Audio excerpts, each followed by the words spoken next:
Yo, what is good?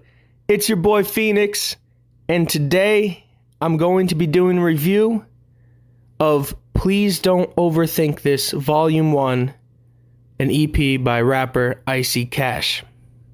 So I haven't done album or track reviews in I don't know, like easily over a year, definitely a year, probably longer. So I'm excited to get back into this. I want to get some content out there.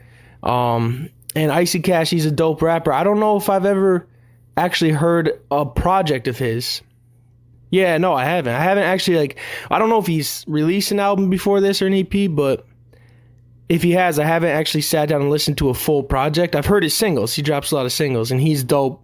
Y'all already know this. The dude can rap his ass off. So, yeah, I was excited. I was decided I wanted to start doing the reviews again. And he just recently dropped this, so I was like, I'm going to listen to the whole thing, break it down song by song, and, get the review series going back again.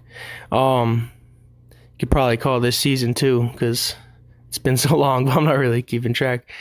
So yeah, what I'm going to do is go in order of the EP. I'm going to go song by song, give each song a rating, tally up the score, divide it, blah, blah, blah. You know how it works, and then give a final score.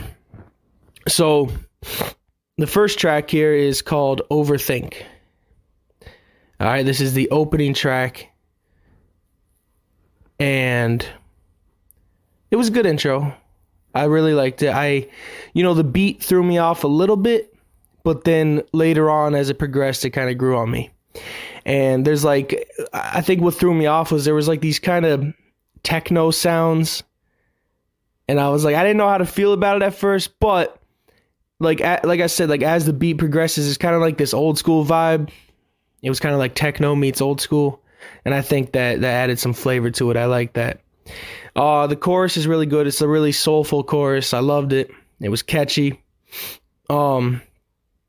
His verse, there's only one verse on this, and it was really good. His flow was very paced. I like that he complemented the beat very well with his voice and his flow.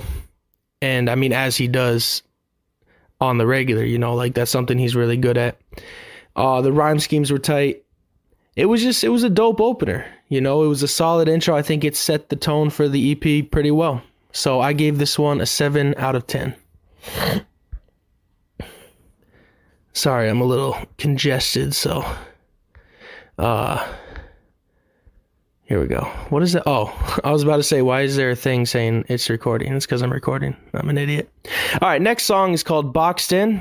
It's featuring a rapper named Caucasian. And again, the chorus was very good. I love the layering on the chorus with his voice. He did that very well. I don't know if he mixes it or he has someone that mixes it, but props to whoever does that. The beat, though, I'm not a huge fan of the beat. I don't know. It kind of reminded me of an underground free-for-profit lo-fi type beat.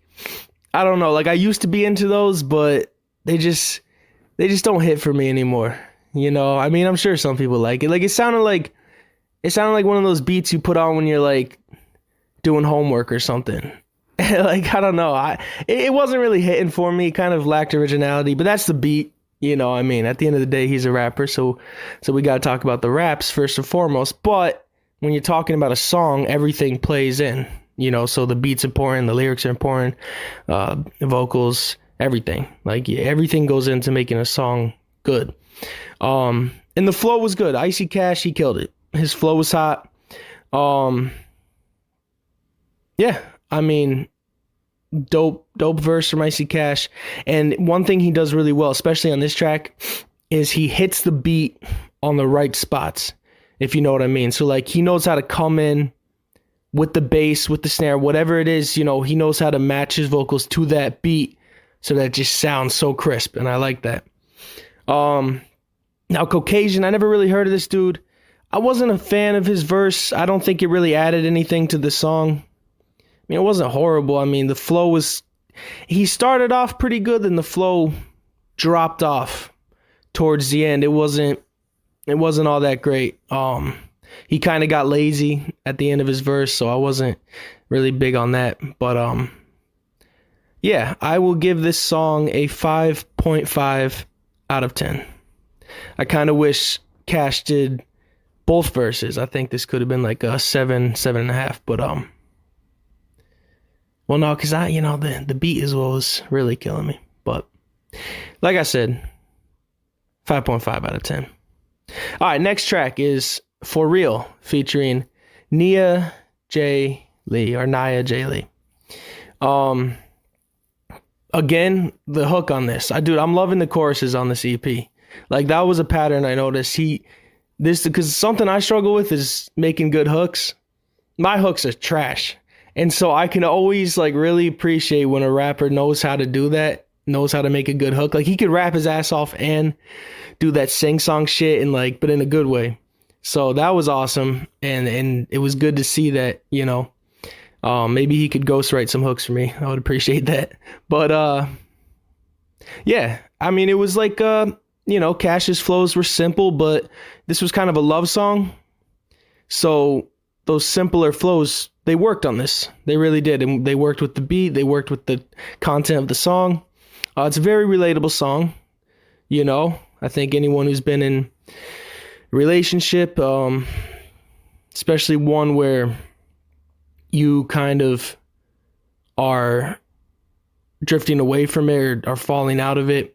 I don't know. Like, how I kind of viewed the song was he's not all there in this relationship. Like, he's in it, but not content, and I just thought it was a very relatable track. I think the mixing could be a little better. The beat kind of drowns out his voice. And then when Nia J. Lee comes in, I don't know, the mixing just seemed really bad for that one, for her verse.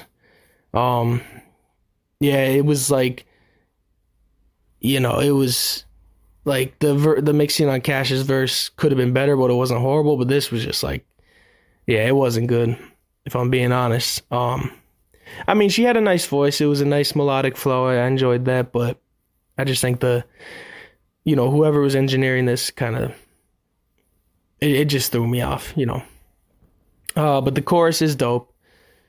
But like I said, the mixing on the verses is rough, and that kind of, to me, that brings down the replay value.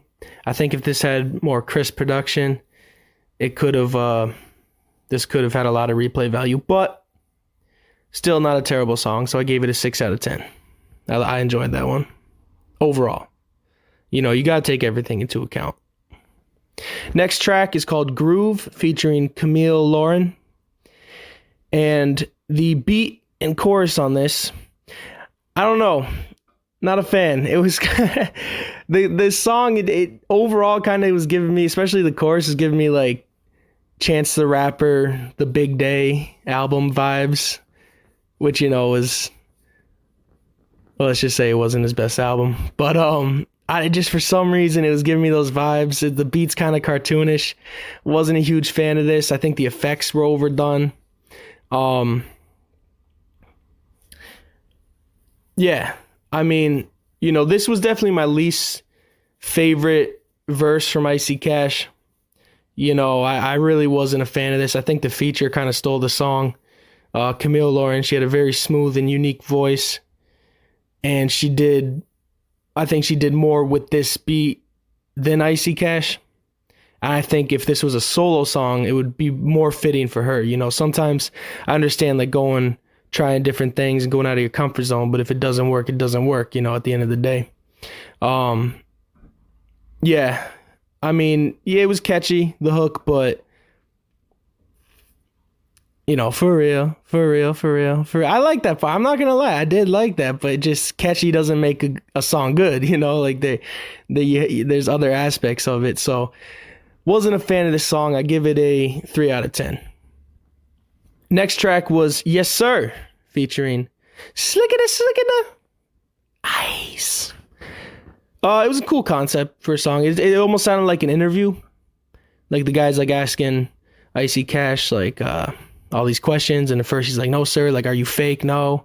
And then he gets to the questions. Then he starts asking more questions. Like, I don't really remember the lyrics, but basically, like, are you a real one? And he's like, yes, sir. So it was a cool contrast in the chorus. I like that. I like the concept of the chorus. I didn't really think it was all that catchy for a hook. It's like, I feel like a hook, you really should be something you could sing along to. So this sounded more like a hook I would make. But no, I like the idea of it, just wasn't a fan. Like, just listening to it casually, I wasn't really a big fan of that. Icy Kash, he comes hard in the first verse, and like I said back on, I forget which song it was, but he has a way of just coming in with that beat. Like, he lands his rhymes and his bar, like his vocals land right on the right spot. And that's just something, you hear that and you're like, I'm locked in now. Yeah, verse 1 had some really nice rhymes, some good punchlines. Then Slick comes in, and I don't know, I'm going to be honest, the mixing was atrocious on this, man. Yo, Slick, if you're listening to this, Slick, you should just quit. Just quit rapping. No, I'm just kidding. But the mixing was so off from Icy Cash's verse. Like, the song was good, his vocals were good, and then I don't know, it was just like muffled and kind of hard to hear. And Slick, like, his mixing in general isn't the best, but usually it's pretty good. Like it's good for what he's got going on. And I can relate to that. Like, we're not rich motherfuckers. Like, they could just go in any studio we want. So, like, but this was worse than usual. You know what I mean? Yeah, I don't know. And then Slick goes into this like sing-songy flow, and wasn't really a big fan of that. I like Slick, I feel like if he just rapped on this, that would have been a lot better. Like that's his stronghold for sure, is his rapping ability and his flow. Yeah, but overall, I give this one a 4 out of 10. All right, the next and final track on the EP is called Come to Terms. And I enjoyed this song. I really did. It had a very, like, a hard beat, like a really hard bass. Yeah, this beat kicked my ass. Kash, he knows how to ride a beat, like I've said. It's a pretty generic song. I mean, there's some personal undertones in it, but it's done well. Like, my thing is, I'm not one of those people that's like, oh, if it's a generic type song, it sucks. No. I mean, if you do it right, you do it right. And I think that he made it a little more unique with those personal undertones, just kind of talking from his experience, and I appreciated that. Yeah, I mean, not much to say. Kash, he understood the assignment on this beat and on this topic, and that was a good song. I give it a 7 out of 10. So, overall, the score comes out to 5.5 out of 10. I'm going to round it up to 6. So that's a 6 out of 10 for Please Don't Overthink This. Volume 1. Don't know if there's going to be a Volume 2. Would definitely want to check that out. Give it a review if there is. So yeah, that's it. Thank you all for listening. And go check out Icy Kash new EP. Please Don't Overthink This Volume 1. Peace.